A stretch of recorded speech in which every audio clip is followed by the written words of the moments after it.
इसके अलावा मैं आपसे ये जानना चाहता था कि जो आगे पढ़ रहे हैं बच्चे, उन्हें अगर अपना डिसीजन लेना हो अभी कि हमें कहाँ पढ़ना चाहिए, हमें किस तरह का टीचर चाहिए, हमें किस सब्जेक्ट पे ज़्यादा ध्यान देना चाहिए, इस तरह की बातों को अगर आपको ध्यान देना है या किसी को बताना होगा तो आप उन्हें सजेस्ट क्या करेंगे और कैसे कहेंगे, कहाँ पढ़े, किस तरह से पढ़े, ताकि उन्हें कुछ अच्छा हासिल हो।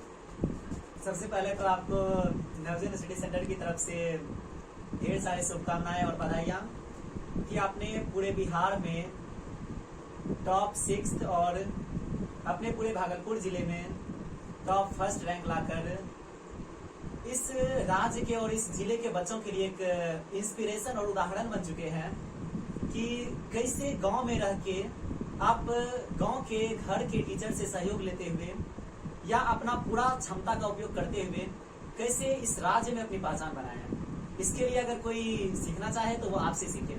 तो हम आपसे इस क्रम में कुछ जानना चाहेंगे कि आपने किस तरह से तैयारी की और किस तरह से पढ़ाई की जो आप इस मुकाम को हासिल कर पाए, क्योंकि आज हर बच्चा यही चाहता है कि मेहनत मुझे जितना करना पड़े हम करेंगे, पर मुझे सही से कोई बताने वाले हो कि हम क्या करें, कैसे करें और फिर उसके बाद हमें सफलता मिले। मेहनत करने के लिए हर कोई तैयार होते हैं, बस एक परेशानी आती है यहाँ की मेहनत तो करते हैं पर उनकी दिशा सही नहीं होने पर शायद वो भटक जाते हैं, उनका मेहनत कभी थोड़ा सा बेकार चला जाता है। ऐसे तो कहावत है मेहनत कभी बेकार नहीं जाता, वो मैं भी मानता हूँ, पर मेहनत कभी बेकार नहीं जाता बिल्कुल भी। अगर आप किसी गलत दिशा में मेहनत कर रहे हैं तो आपका मेहनत गलत दिशा वाला रिजल्ट तो देगा बस, लेकिन मेहनत बेकार नहीं जाता, ये बिल्कुल सही है। पर मेहनत करना है हमें सही दिशा में। तो आपका इस मामले में क्या राय है कि मेहनत और ये दिशा, ये दोनों बातें आपको कैसी लगती है? आप अपने भाषा में समझाएंगे। मेहनत तो सभी करते हैं, लेकिन सही दिशा में मेहनत, जो जिसका लक्ष्य है, लक्ष्य की तरफ आगे बढ़ना चाहिए। उस मेहनत के हिसाब से लक्ष्य जो है उसके हिसाब से मेहनत करना चाहिए, जो लक्ष्य है उसके दिशा में करना चाहिए। अब अगर आप ही से सीखे हैं, आप बोले मतलब अगर खगड़िया जाना है आपको, आप ले लीजिएगा कहीं और का टिकट, तो आप कहीं और ही जाइएगा, खगड़िया तो नहीं पहुंच पाइएगा। इसलिए मेहनत करते हैं तो सही दिशा में मेहनत करना चाहिए और अपने लक्ष्य को पूरा कर सकते हैं अगर मेहनत सही दिशा में हो। बिल्कुल कि हमको लगता है कि इस वीडियो को देखने वाले हमारे प्यारे बच्चों को समझ में आ रही होगी बातें कि आपको मेहनत करना है, वरना आपको पहले वो दिशा पता कर लेना है कि आपको किस दिशा में जाना है, आपका लक्ष्य क्या है, आप क्या चाहते हैं अपनी जिंदगी से, उसके हिसाब से उस दिशा में मेहनत कीजिए, फिर वो हासिल होगा। वाजिब सी बात है। और इसके साथ साथ केवल इस बातों से स्टूडेंट की तैयारी तो नहीं होने वाली है, वो जानना चाहते हैं आपसे कि ऐसी स्थिति में अभावग्रस्तता की इस जंजीर में बंधे होने के बावजूद भी, जैसे कि हम सब गांव में रहते हैं, शहर से इतनी दूर, ना इंटरनेट की एक अच्छी सुविधा और ना अच्छे स्कूल की सुविधा और ना ही अच्छे हॉस्पिटल, अच्छे परिवहन, इस सारी चीज़ों का अभाव है। शायद आप अगर श्रीपुर के बारे में कुछ जानते होंगे तो पता होगा कि यह गांव कितना अभावग्रस्तता में जी रहा है, रोडों की क्या स्थिति है। इनके बावजूद भी अगर बच्चे अपना वो जुनून दिखाते हैं पढ़ाई के क्षेत्र में, तो शायद ये औरों के लिए एक मिसाल है। क्या आप इस मामले में क्या कहना चाहते हैं कि आपके श्रीपुर में पढ़ाई से संबंधित कितनी दिक्कतें हैं, या अभी नहीं है दिक्कत तो वो क्यों नहीं है दिक्कत है? अगर है दिक्कत है तो वो भी बताएं और नहीं है दिक्कत है तो वो भी बताएं। आखिर नहीं है तो क्यों है तो क्या दिक्कत है? सफलता के रास्ते में तो दिक्कतें आती है, लेकिन फिर भी उसे काट करके आगे बढ़ना होता है। दिक्कतें आती है, फिर भी हम भी जब पढ़ रहे थे तो दिक्कतें आती थी, लेकिन फिर भी उसे हम टाल के आगे बढ़ रहे थे और आज इस मुकाम तक पहुंच पाए। अच्छा, ऐसे मैं भी कभी स्टूडेंट रह चुका हूं तो मुझे पता है स्टूडेंट को बहुत सारी दिक्कतें होती हैं, पर उनमें सबसे ज्यादा कठिनाई वाली बातें होती है उनका पढ़ाई से संबंधित दिक्कतें। तो आपके पास जो भी पढ़ाई से संबंधित दिक्कतें आती थी तो इससे आप कैसे डील करते थे, या इसके डील करने में आपको कौन हेल्प करते थे? आपके घर के लोग, आपके टीचर्स, या आपके भाई बहन, या आपके कोई और फ्रेंड्स, या जो भी थे, तो उनके बारे में थोड़ा कहेंगे वो किस तरह से आपको हेल्प करते थे? आप अपनी भाषा में अच्छी तरह से समझाने का प्रयास करेंगे ताकि इस वीडियो को देखने वाले बच्चों को अच्छी तरह से बातें समझ में आए, क्योंकि वो समझने के लिए आए हैं। पढ़ाई के क्षेत्र में जो भी मुझे दिक्कतें आती थी उसमें तो मेरे पूरे परिवार वाले सहयोग करते थे, उसके साथ ही मेरे शिक्षक, दोस्त सभी मेरा सहयोग करते थे अच्छे से। जो भी दिक्कतें आती थी हम मतलब उन समस्याओं को उनके पास बताते थे, उसके बाद वे उन समस्याओं का समाधान करते थे। मतलब कि आपको बहुत हेल्प मिला है अपने परिवार से, अपने शिक्षक से, अपने फ्रेंड्स से, और आप उन्हें जिन्होंने आपका हेल्प किया है उनके लिए आप अभी इस वक्त क्या बोलना चाहेंगे?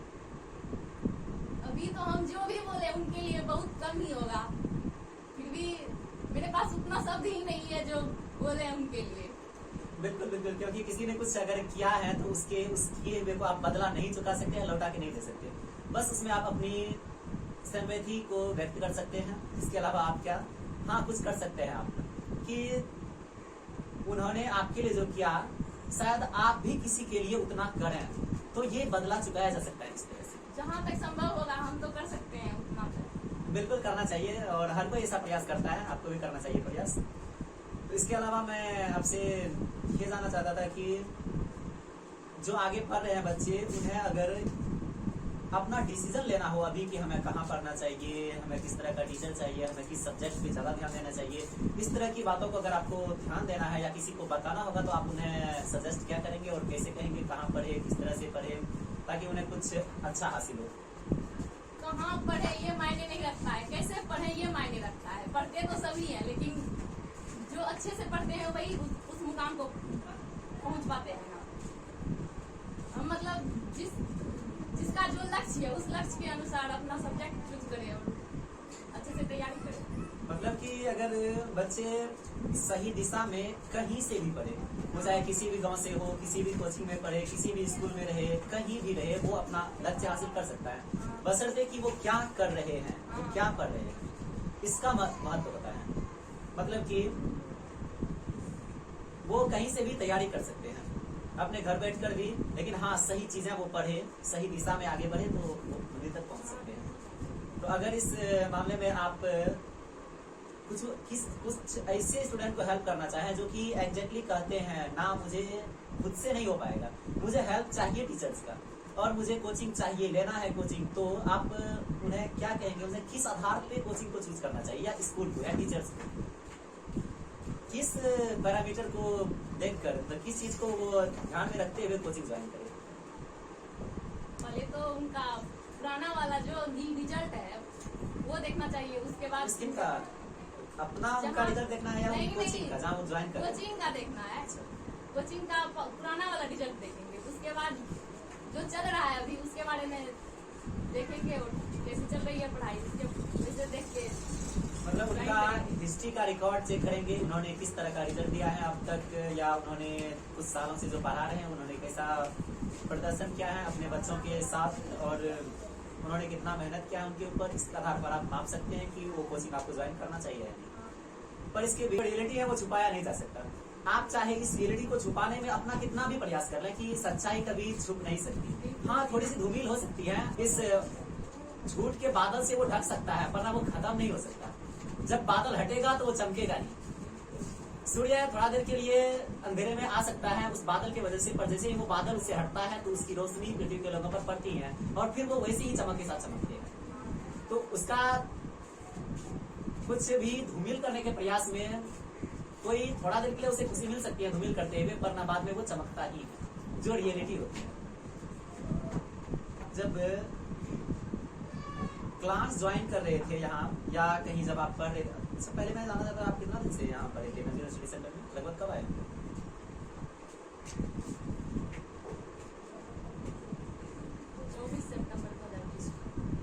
एग्जैक्ट वो दिन भी याद है, 24 सितंबर 2020 को इन्होंने ज्वाइन किया नवोदय स्टडी सेंटर।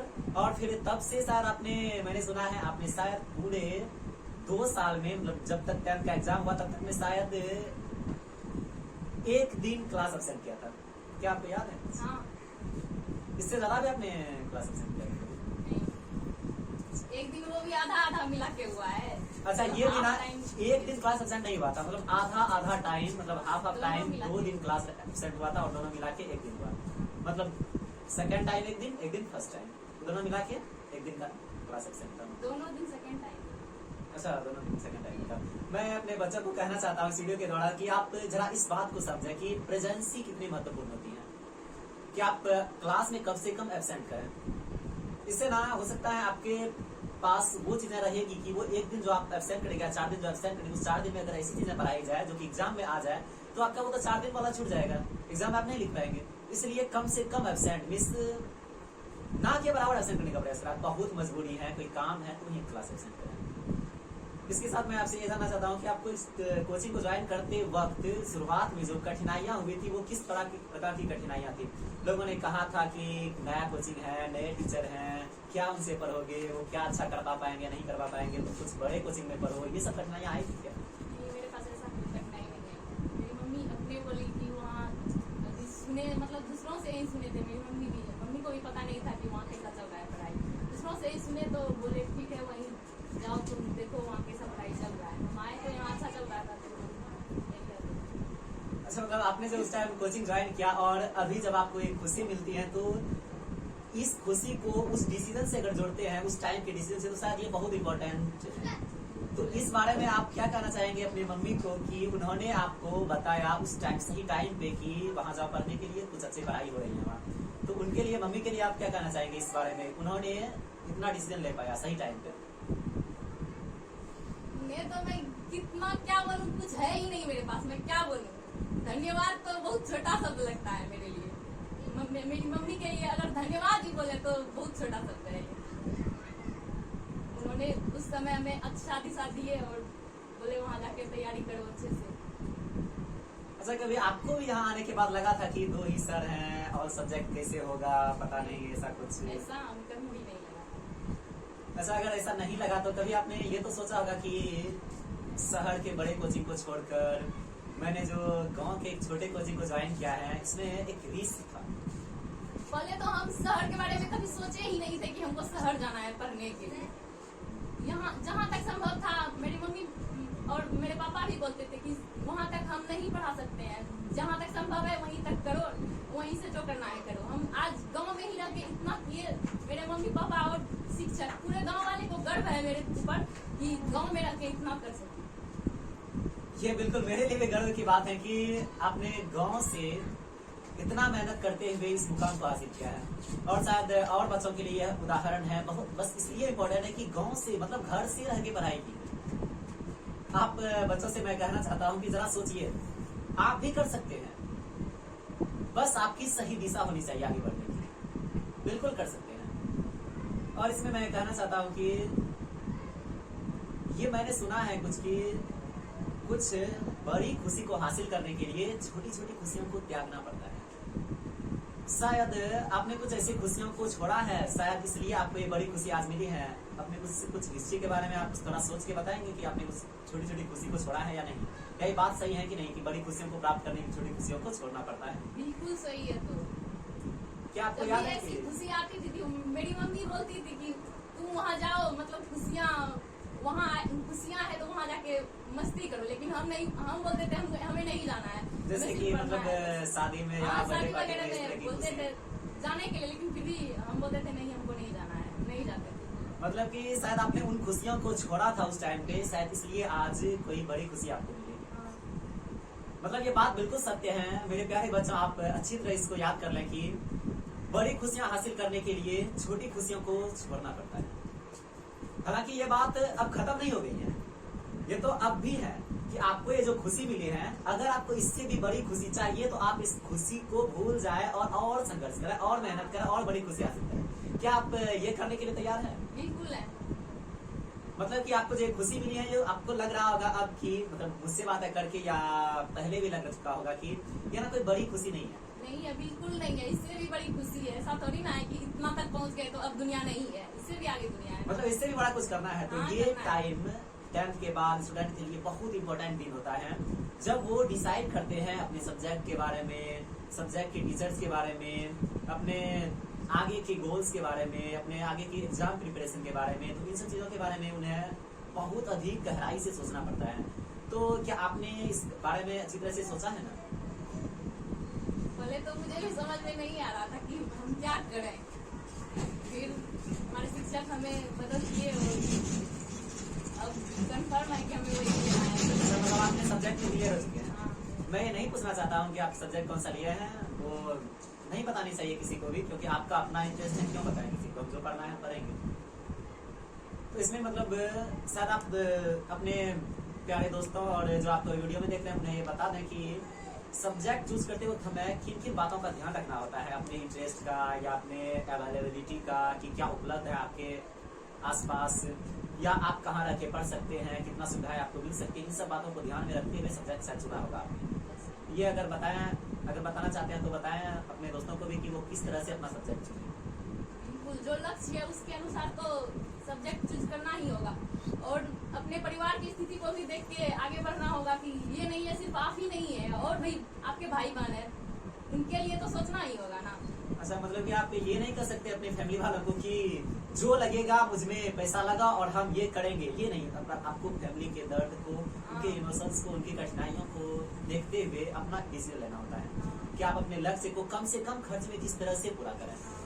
ये बहुत इंपॉर्टेंट है, और ये आपके लिए भी और आपकी फैमिली के लिए भी। शायद यही चीजें उदाहरण बनती है बात जाती कि आपने अभावग्रस्तता में भी कुछ हासिल किया, ये उस टाइम भी उदाहरण बन रहा है जब आप इससे आगे कुछ करेंगे। जब सिलेबस खत्म हुआ तो उसके बाद हम लोगों ने कुछ डिसाइड किया था। आप मेरे उस डिसीजन को एक्सप्लेन करेंगे, आपको उससे क्या फायदा हुआ, मेरे उस डिसीजन के बारे में बताएंगे कि क्या था वो और किस तरह से उससे आपको हेल्प मिला या और बच्चों को हेल्प मिला है। तो जैसे टेस्ट सीरीज या एग्जामिनेशन, उनका रिजल्ट, और फिर उस रिजल्ट के टाइम में जो उत्साहवर्धक कुछ भाषण होता था क्लास में, या इसके साथ साथ कभी कभी क्लास में और कुछ बातें होती थी, तो उन सब का आपके लिए क्या महत्व है? सभी से तो मैं जितना सीख पाई हूँ वो तो मेरे लिए बहुत ही है।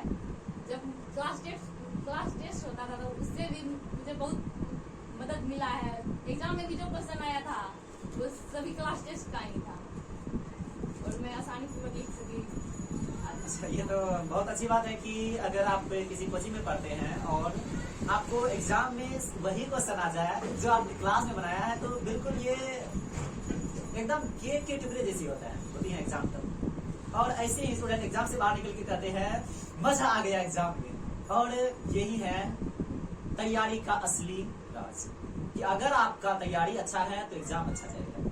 मीन्स अगर क्वेश्चंस वो ही आ गए जो आपने क्लास में पढ़ा है तो फिर क्या मजा है, फिर तो एग्जाम अच्छा जाएगा ही। और इससे ना कॉन्फिडेंस लेवल बहुत ज्यादा ही हाई हो जाता है, और ऐसी स्थिति में आपको सारा एग्जाम का टेंशन खत्म, डर खत्म, बस आप एग्जाम अच्छा चलेगा तो रिजल्ट अच्छा ही आएगा।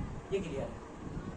अच्छा, मीन्स टेस्ट सीरीज हुआ करता था, ये लगभग आप कितना टेस्ट अटेम्प्ट किए होंगे एग्जाम से पहले, बोर्ड एग्जाम से पहले? वो तो याद नहीं है, लेकिन अच्छा, ये तो याद नहीं है, लेकिन इस बात से अंदाजा लगा सकते हैं कि ये कितने दिन एग्जाम चला होगा लगभग? ये टेस्ट सीरीज जो आप एग्जाम से पहले दे रहे थे, सिलेबस खत्म होने के बाद ही लगभग कितने दिनों का चला होगा? लगभग 2 महीने का।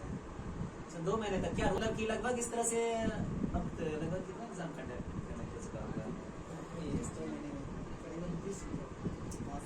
सर हमारे बता रहे हैं, जैसे कि हमको याद नहीं है उतना कि एग्जैक्ट, अगर डाटा उठाएंगे तो पता चल जाएगा कितना एग्जाम हुआ था। तो सर बता रहे हैं कि लगभग 30 टेस्ट हो चुका था आपका सर बोर्ड एग्जाम से पहले। उसी मॉडल के क्वेश्चन का आप 30 बार एग्जाम दे चुके थे। सर क्या आप कन्फर्म करेंगे, आपने दिया था एग्जाम? तो ये बहुत अच्छी बात है, ये तैयारी का तरीका।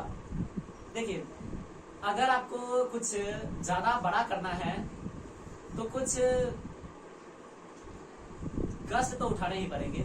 लगभग 2 महीने में 30 एग्जाम, इस 60 दिन में 30 एग्जाम, 2 दिन में 1 एग्जाम वो हुआ करता था बोर्ड एग्जाम के पहले। और अगर आप इस एग्जाम के तरीके, इस एग्जाम के क्वेश्चन मॉडल के बारे में जानना चाहते हो, आप नवजीवन स्टडी सेंटर से संपर्क कर सकते हैं। आप यूट्यूब चैनल से भी जुड़ सकते हैं। अगर आप अपने घर बैठे ही कुछ यहाँ के बारे में जानना चाहते हैं, यहाँ क्या पढ़ाई हो रही है, या आप कुछ पढ़ना चाहते हैं, तो आप नवजीवन स्टडी सेंटर यूट्यूब पर सर्च करेंगे तो वहाँ आपको मिल जाएगा कि आप कैसे जुड़े रह सकते हैं। अच्छा, क्या अगर आप को कुछ उम्मीद होगी कि सर ने मैट्रिक तक को इतना हेल्प किया, इससे आगे अगर आप मुझसे हेल्प चाहेंगे तो कृपया आप उतना ही बोलेंगे कि ताकि हम हेल्प कर पाए। वो आप क्या चाहेंगे, हम किस तरह से हेल्प कर पाए आपका? तो जिस समय लगेगा कि हमें आपका हेल्प चाहिए, उस टाइम तो हम आपसे ऐसे जुड़े ही रहेंगे। जब समय आएगा तो फिर उस टाइम बोलेगा। बिल्कुल, जो भी हेल्प होगा उसके लिए वेलकम है। आप हमेशा हेल्प के लिए बोलिए, और फिर जहाँ तक हो पाएगा हम लोग बहुत कोशिश करके करेंगे।